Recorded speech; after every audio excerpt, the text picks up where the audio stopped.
Okay, let's make sure this thing is... There we go. Left my tripod at the gym. On purpose, of course. I left it at my gym. So I got you balanced on an empty gallon jug. I was thinking I was going to put my feet up, but this seems a little too relaxed. But you guys asked some good questions this time.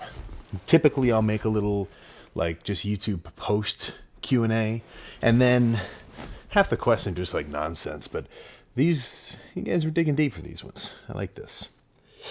Alex TN9VT.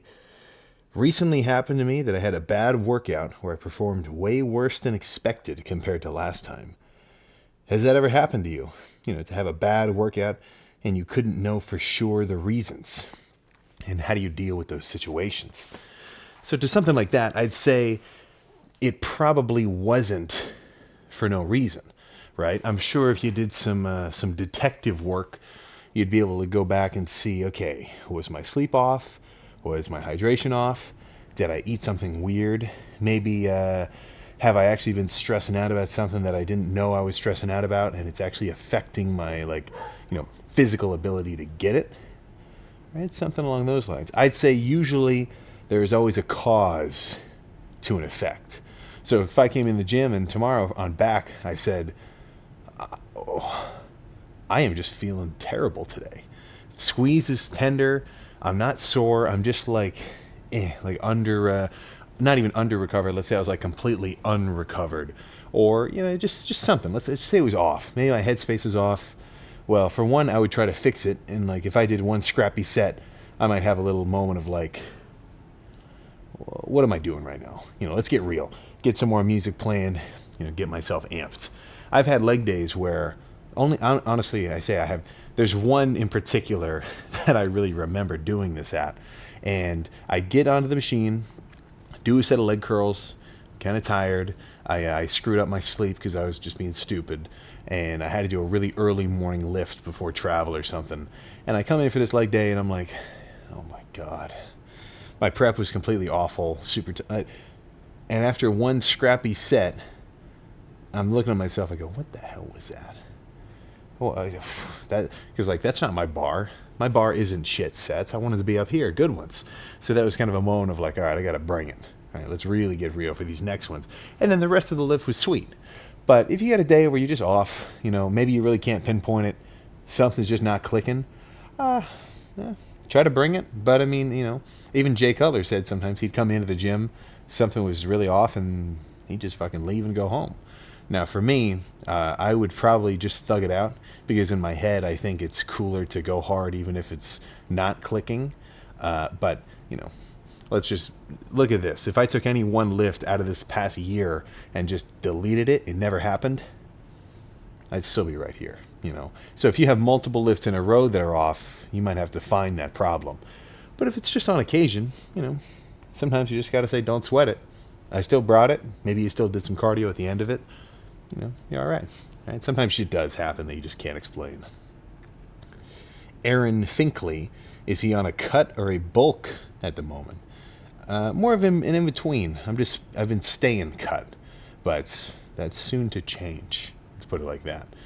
The Journeyman, when was the last time you missed your protein target for a day of eating?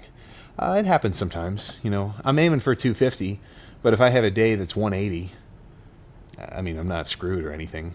It's 250 is my goal, but if I had a day where it's low, you're not totally screwed either. Same thing with that workout. If you have a day that's off, a day isn't going to do anything. All right, as long as your weekly averages are consistent where you want your macros to be, that's what actually matters. So it happens sometimes, especially traveling around. If you're flying, what am I supposed to do? Get 8 ounces of ground beef in the airport kiosk? Right? Sometimes you got to scrap around, but pretty rare. But, on occasion.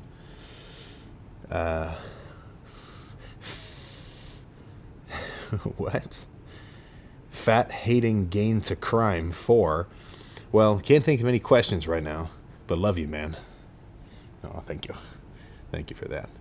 Q&A from Blinker Banana. Have you seen other people have success in the gym long term off of using it as a sort of therapy or outlet for stress?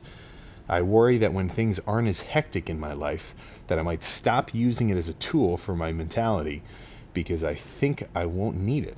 And then I'll lose the progress that I've worked really hard for. So to boil that down, at least how I understand that is you're using the generated stress from your regular day's life as an energy and a fuel for your workouts right here. And perhaps that's just a really, that funnel of energy works really well for you, or you can channel a lot of that stress into the gym, and it's getting you the progress that you want. So yeah, that's something I kind of talk about a lot. I feel like I bring that up every so often, every time I'm talking about motivation, where if it's not purely just coming from your internal desire for like the fun of progress and like pursuit and like striving for something, and it's coming from some sort of external factor, well then you might run into an issue when that external factor is no longer there, right? Let's say somebody's there's a million different ways. Maybe what if somebody's dad was like a bodybuilder and he was really not forcing, but like there's this expectation from him to get you into it, or something, or just like you're using the stress from your day. Well, what if you're no longer stressed from your day, right? Now what do? Where's the fuel? So for me, how I look at it is I do think that the gym is a solid outlet for things like that. As much as we're like, super smart, freaking, using computers and whatever, like you're still pretty much an animal. If we go back in time, or if we have like an EMT or an EMP and like shit, computer, YouTube, now done, how long does it take till we're back to like freaking, hunting and masking our scents? Who's to say? But there's definitely something to that, just having a physical activity in your day. All sorts of dopaminergic and like endorphin release type shit. So, that's why I don't want that to be my only source of motivation, because then you're putting all your eggs in one basket. And what happens when that stress is gone? So I wouldn't say don't try to channel daily stress into the gym, but try not to rely on it completely, right? Focus on the feeling of, I just did a really good workout today. Nice. Even it's something as simple as looking at yourself in the mirror for your pump check. You hit a side tricep, maybe you get a little vein or something, or maybe you're bigger than before, or just anything, and think, hell yeah, just because it's a good feeling. Try to focus on that side of things and value that, because the more you value something, the more of an importance and like a kind of, well, let's just say impact it's going to have on your value system, and maybe that's going to motivate you harder. But it's, I can't tell you exactly how to do that, because that's in here, and not in here for me. I'm talking in here for you. So it's good that you've been channeling that stress into the gym, because a lot of the times when people have stress and they're just you got to do your regular shit, that makes the gym get put on the back burner, if not put into the fucking fridge for later. And then the guy comes back to the gym once the stress is gone, and he's like, fuck, I just killed 3 months of progress by not going to the gym at all because I just was too overwhelmed with my regular shit. So you're definitely ahead of the game compared to that guy. But I guess now you got your own situation. But just, try to focus on the fun part. I know that's like cliche and silly, but if you can focus on having fun while you're doing it, I think it makes it easier to come back. Who doesn't want to have more fun,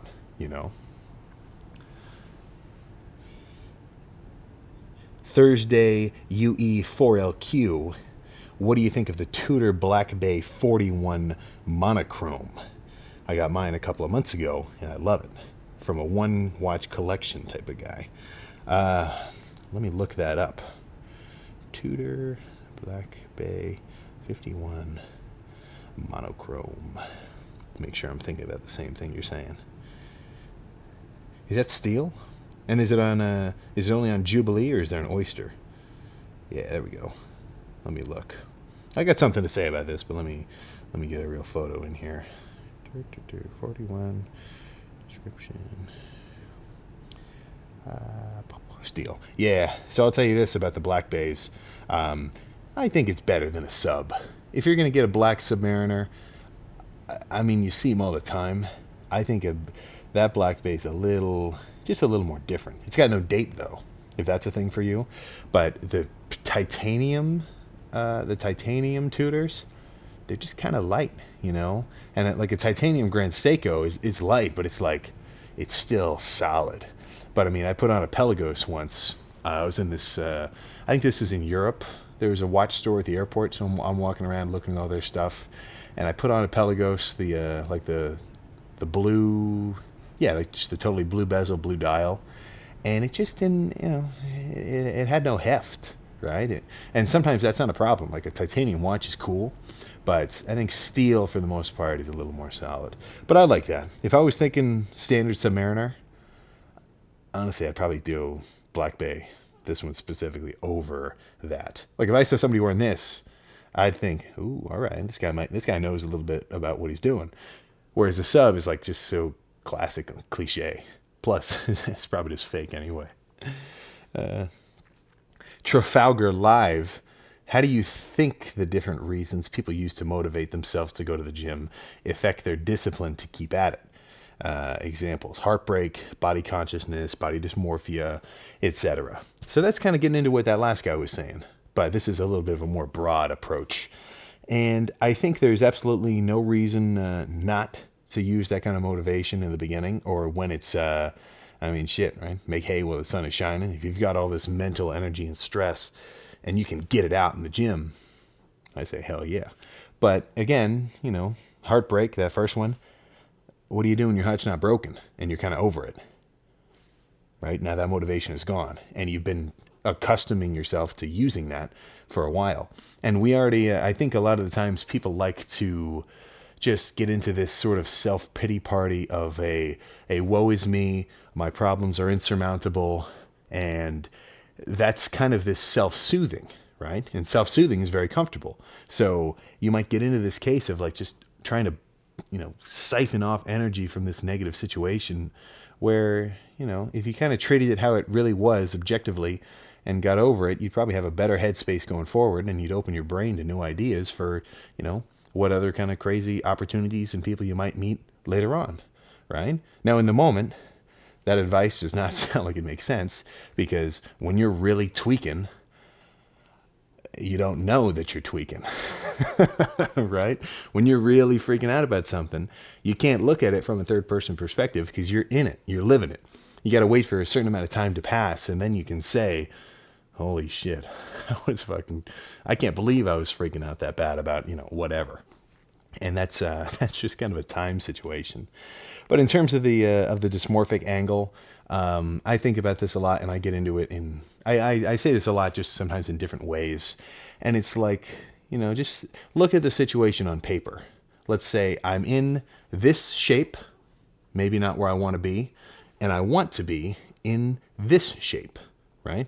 What is it going to take to get there? Well, that's this whole period of exercise, cardio tracking, calories, not eating crumble, some shit like that for the most part. And now if someone has to bulk up and they're already naturally like just super skinny, well, then for them, it's a little bit more forcing food down, which might just end up being a little bit more fun. But if that's the process, and to get from here to here will just simply take what it takes, then why beat yourself up in the process, right? Why tell yourself this entire time from A to B, God, I hate where I am. God, I hate what I look like. God, I'm not as strong as I want to be. I'm just... And if that's the case, I just don't even get it, right? Do you suddenly think that once you get here, all your problems will now disappear? Or once you reach whatever this specific goal is, you will now suddenly just be vindicated from all of your anxiousness and problems? Not so much. And it's already going to take a while to get from here to here. For me to even put on a couple of pounds of muscle is a long-term freaking situation. So I'm not going to tell myself, man, I hate where I'm at right now. I want to get here. Because I already know what it's going to take to get there from where I'm at. So, it's just going to take what it takes. So in my head, I'm going to have a better time if I'm not like stressing myself out like that on the way there, and just telling myself, okay, am I on track? And if yes, if you are on track, if your weight is changing on the scale, your numbers in the gym are going up, you're getting better cardio, you're just coming to the gym more often, you came 4 days this week instead of 2 like last week, That's progress. And any amount of progress, even on a little percentage basis, will build over time.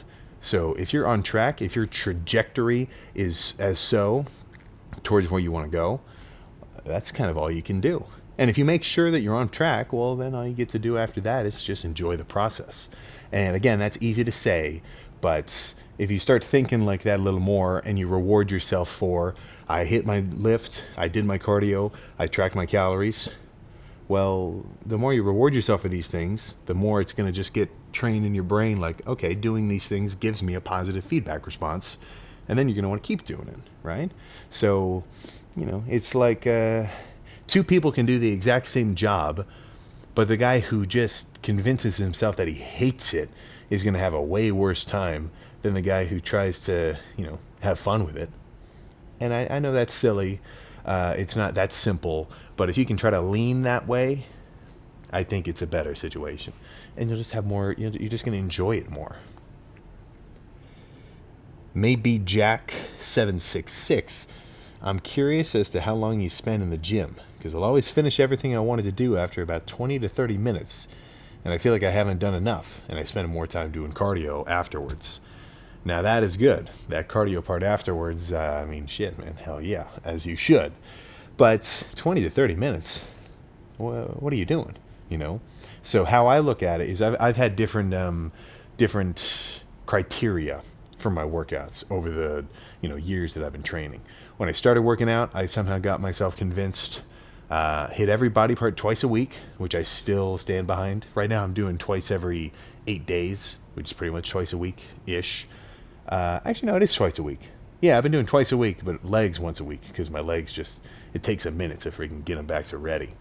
But basically everything twice a week, solid. But I was doing 25 sets per body part. I was doing 5 movements, 5 sets each. And those sets were scrappy. I wasn't really bringing it to complete failure every set, I don't think. I definitely felt like I was going pretty hard in the beginning, but I could have gotten away with half the volume and just, tried to really make those sets count more. So if you're done in 20 to 30 minutes, let's say you're only doing a chest day. Well, I guess that could be done. I could have a good chest day in 30 minutes. Get 3 sets of machine press, 3 sets of pec deck, and 3 sets of like a cable press as the finisher. And that lift would be fine by me. But if you feel like you're not doing enough, well, maybe try doing a little bit more. So I think a good rule of thumb, if you want a kind of an arbitrary number, is I think 8 sets for one body part, and those sets are legit to failure. I think that's a good number. Like an 8-set bicep workout, if somebody tells me they did 8 solid hard sets for biceps, good.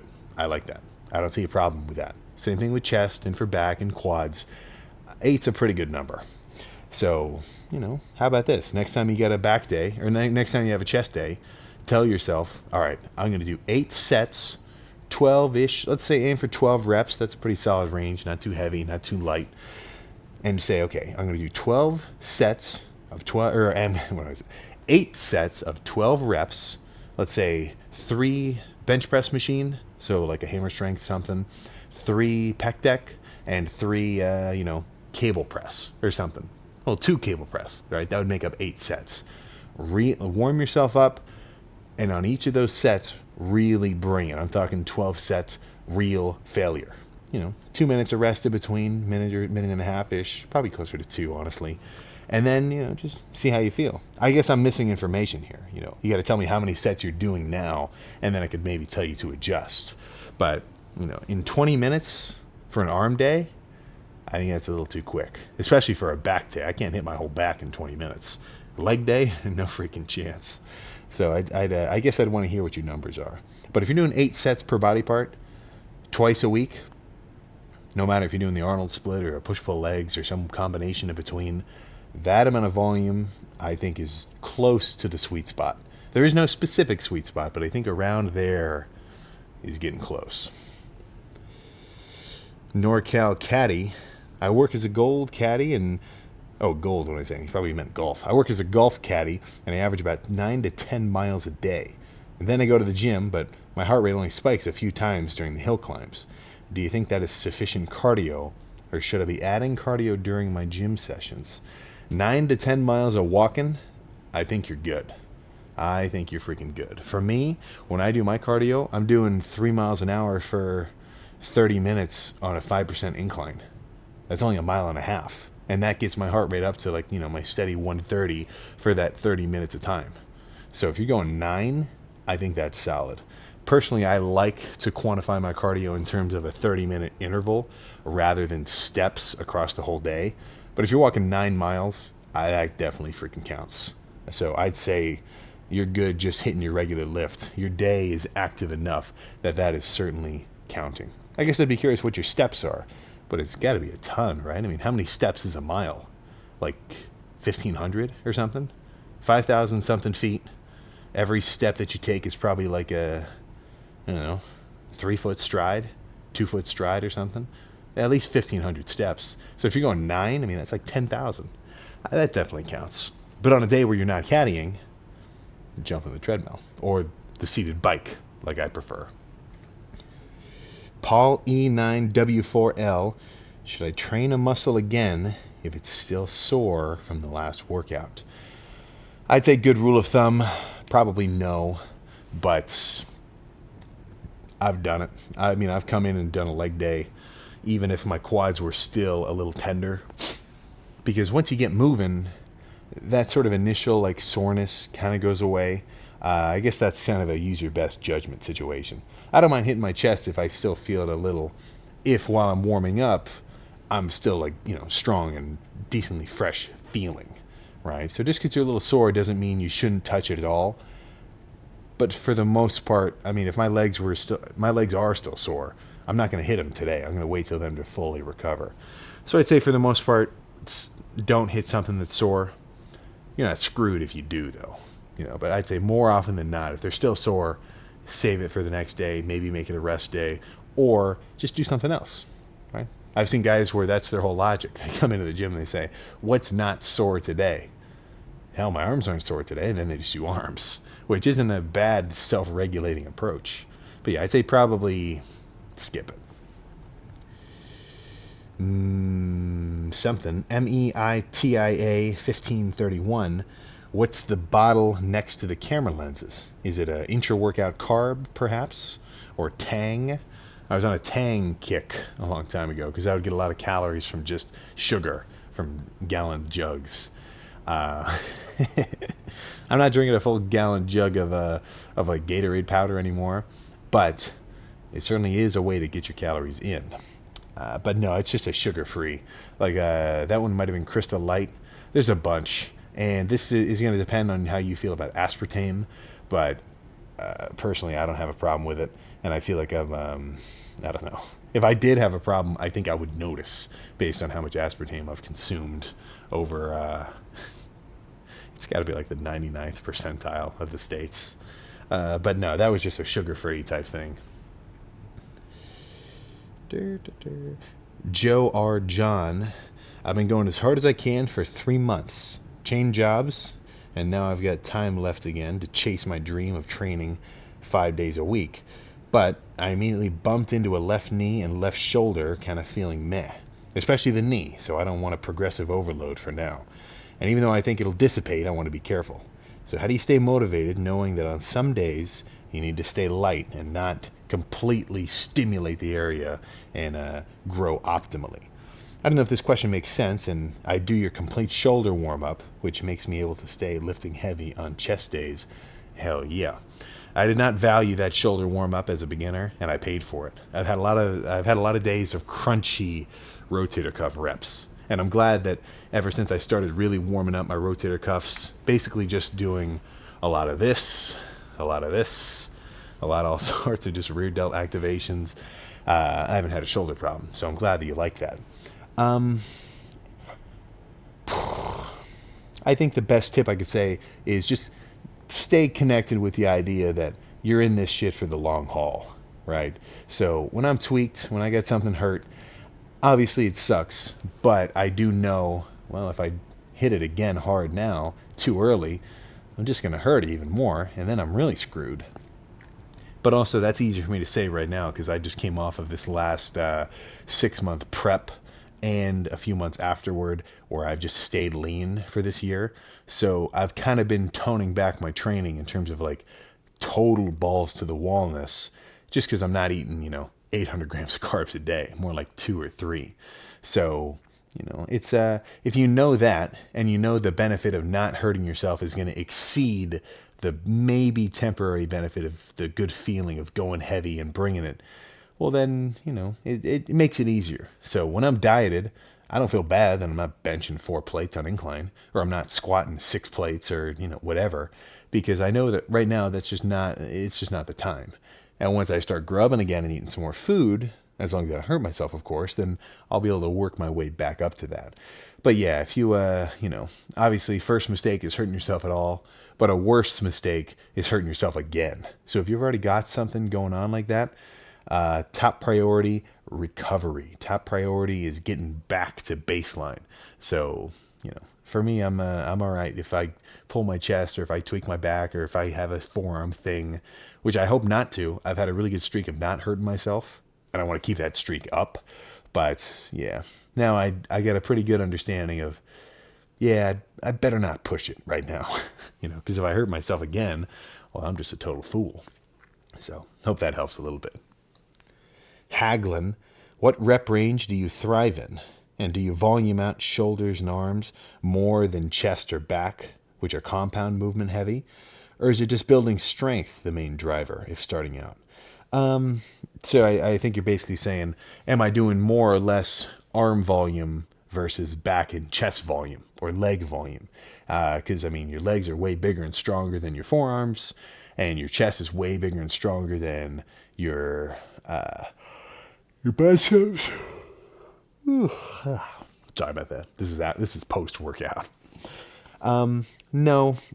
Well, let's get to the first part of the question. What rep range do I thrive in? Probably 12 to 15. I think the majority of my volume, if it's around 12 to 15, is solid. For me to do an 8 rep set of something, a little too low. It's probably a little bit too heavy. Not that it's bad. Like if I do an 8 rep set, I don't say, oh, that set didn't count. No, that was too much. I'm still going to count it. But for the most part, I think aiming for 12 to 15 is probably a sweet spot. You can go pretty heavy and you can hit real failure, or you can have somebody help you with some assisted reps, or you can do a drop set. But I think 12 to 15 is a pretty special area, right? It's a good productive set. I get a solid pump in that rep range. Any heavier might be just too heavy, but it's not that specific either. If you're an 11 rep guy, and for whatever reason you might have like this compulsion to do 11 reps on all your sets and just pick a weight where 11 reps is failure, you're probably good too. So that's something that's a little more personal preference based. But in terms of volume, it probably does change a little bit, but it's more lift dependent, right? Because when I come in for a chest day, I'm not thinking, okay, I need to do 8 productive sets in order to finish this workout and stimulate hypertrophy. I'm thinking I'm going to do as many sets as necessary until I get the feeling of full pumpedness, as well as looking over my historical data of my workouts and thinking, yeah, usually by the time I've done 7 or 8 working sets, that's where that feeling of that's as much as I can get out of this chest day is. So if I've had a bicep day that was only 4 sets of bicep curls. Now those sets were extra intense because I was doing bent over concentration curls with assisted reps. So I'd bend over, 1, 2, do 10, and then I'd do 3 partials until I couldn't really do much of a real rep. And then I would do 5, where I'd grab the dumbbell, pull it up with the opposite arm, and then ride the negative to the bottom, and then help again, and do 5 of those negative self-assisted reps. And after 4 sets of those, my biceps were fully pumped, and I could tell they were destroyed. They were really tender afterward. So I know I really hit them. So it'll kind of fluctuate, But if that's something that might just come with time. So as a recommendation, again, with that 8 set-ish number, that's not a bad approach to start, I think. But, it's going to depend on just how much you brought it on those sets, as well as, what clicked, right? Sometimes the pump is more stubborn than others. So maybe that would require a 10 set day. maybe less intensity than where things are really clicking and you can get it done in 6. So something to think about. Batsaras Studios, how do you deal with thinking you're not going hard enough while still trying your best? And to that, I would say if you really are truly trying your best, then you are going hard enough, right? That whole adage of like, if you can only give 10% and you still give 10%, then you actually gave 100%, right? So I think what you're kind of saying here is, how do you deal with maybe feeling like you want to be able to go harder, or you want to be at a more advanced level, but you're just not there yet. You're going as hard as you can, but you have a higher expectation for yourself. And I think that's a really good problem to have. Like, your bar is here. You're here, but you want to be here. So even if you do give it everything you've got, if in your mind you've set your bar up to here, well, that may give you this feeling of, fuck, I'm not there yet, right? But don't let that be a self-hating mentality, right? People are 100% capable of being their own worst hater. Whereas I feel it's much more important to describe yourself as your own best critic, right? Anybody can hate. Anybody can look at their training and say, I should be doing more than this. God, I'm so, just whatever, all this terrible negative talk, because we want to be here and maybe we're only right here. But if you're your own best critic, right? A critic does not want to, instill negative emotion. He wants to tell you the shit as it is for real, So a real critic could never hate on someone who gave their best. Now they can say, right, he's got room to work and he's got space to improve upon. But if you know for sure that your effort is there, there's nothing else you can do but keep going and try to, raise your level to where you want your bar to be. For me, this is my go-to story, but it was pretty important to me. But I'd be working out in my parents' basement. This is back in high school, and this is maybe 2 years into the gym. And what would happen is I would just get maybe every 3 months, every 4 months, something like that. One that I really remember distinctly was I had an awesome chest day. I don't know what happened. This was a late lift. I got school in the morning. I stayed up way too late. But it's like, I just finished some essay for my humanities class, like some total BS, whatever. And I'm like, all right, time for chest. And just something about every set, I just was as much as I could bring. I'm looking at myself pumped. I'm only like 170 at the time, or 175 or something. And I'm just thinking, holy shit, I'm pumped. That was probably my best lift ever. And to have recognized that, I'm like, well, shit, man. Why aren't they all like that? Why aren't all my workouts that good? And, when I had a moment like that, it's kind of this sort of self-realization, like, oh shit, I can go harder. I can do better, right? If I'm here, I am capable of getting up here all the time. So it's something where, you just got to keep going.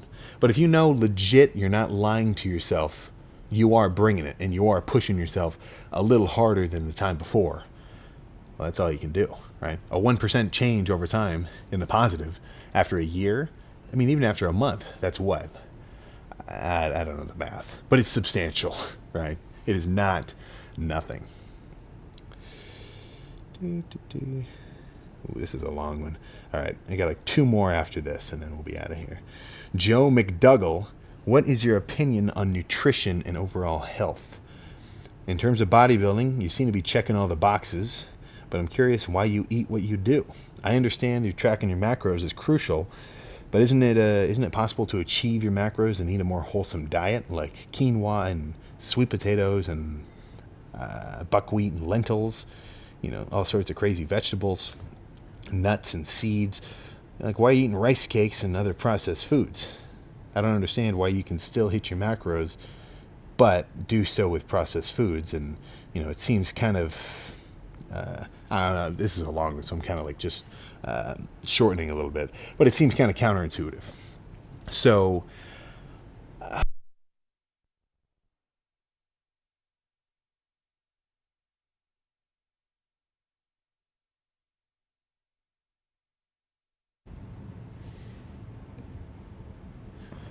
All right.